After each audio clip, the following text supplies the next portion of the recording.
exercise I will be demonstrating is the push-up. I will first demonstrate. You want your hands slightly further than your shoulders, feet back, up and down, up and down. Okay, so when you look at the muscular system, the muscles involved in upwards and downward movement is the pectoral, anterior deltoids, and the triceps. The stabilizing muscles will be your erector spinae and your biceps.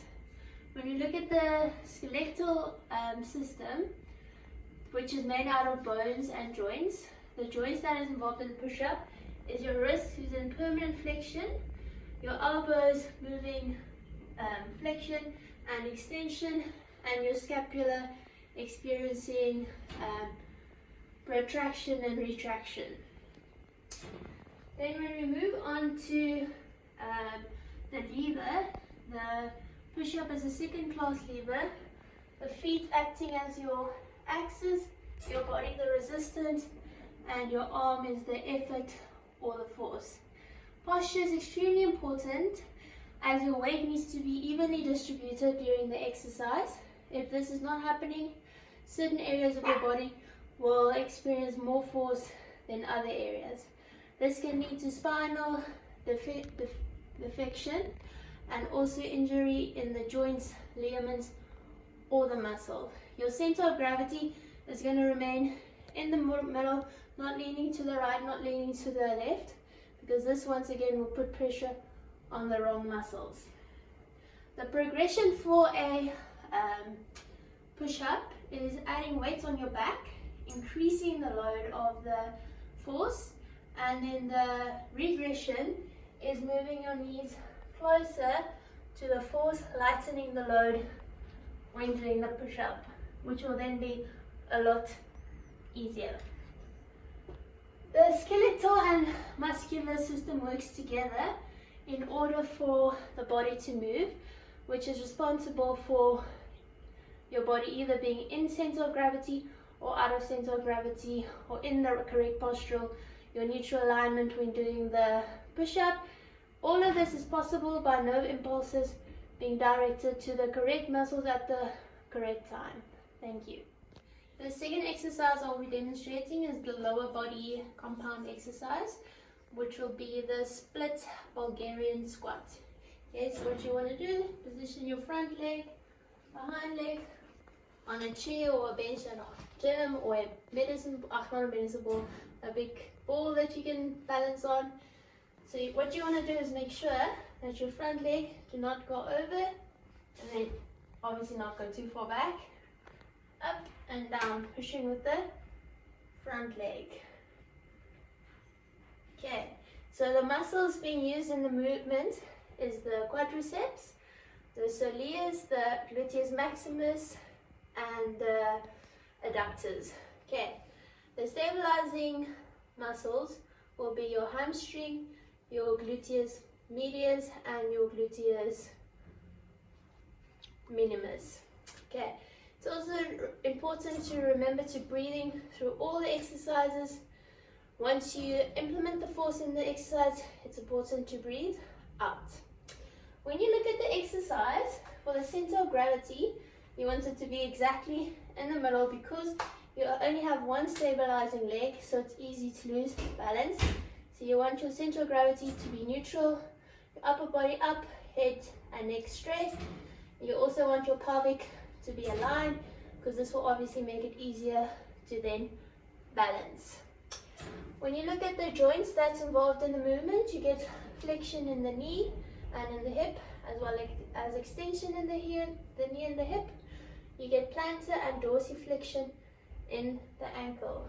Once again, the skeletal muscles, the skeletal system and the muscular system work together to perform all of these movements correctly, not to throw you off center of gravity, and also to keep your balance.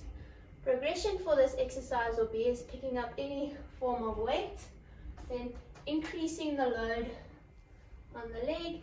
And it's obviously also important to change legs in the exercise, up and down.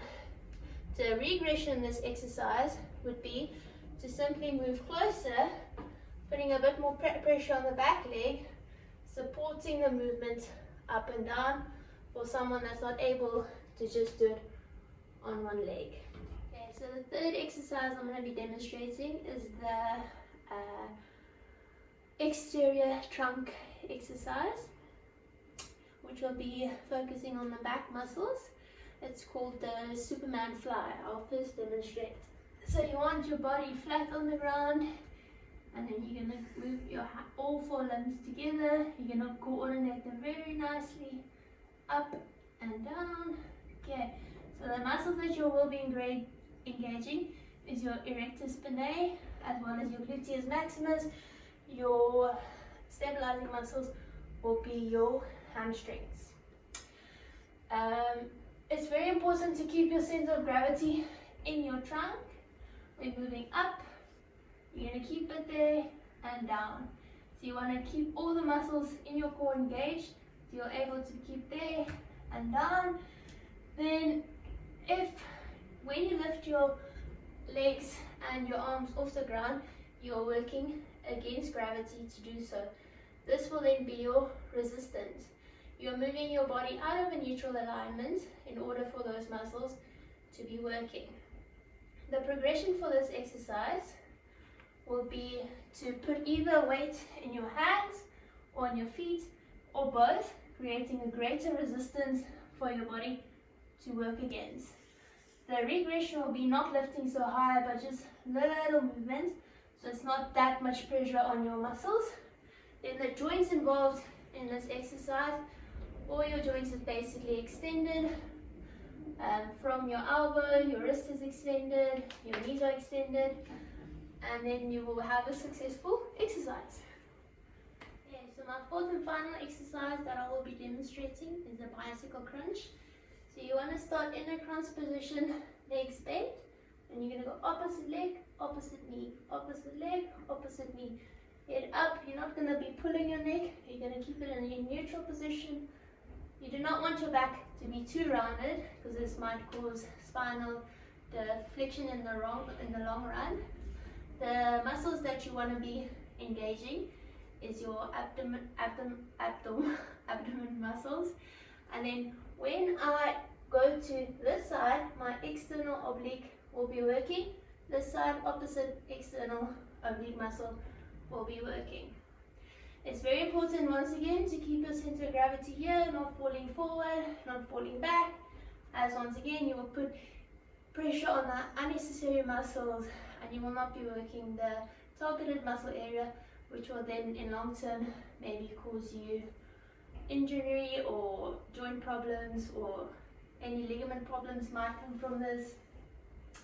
Then when you look at the joints that's involved, your legs, your knee will be experiencing flexion and extension, as well as your hip. Your ankles might be experiencing plantar and dorsiflexion, and your elbows are obviously in a flex position. If you want to increase the load on this exercise, you may do so by placing a weight maybe in your hands that you need to take there. This will put more pressure on your abdomen, or you can even place a resistance band on your legs, increasing the load on your legs, which will then force your obliques to work harder.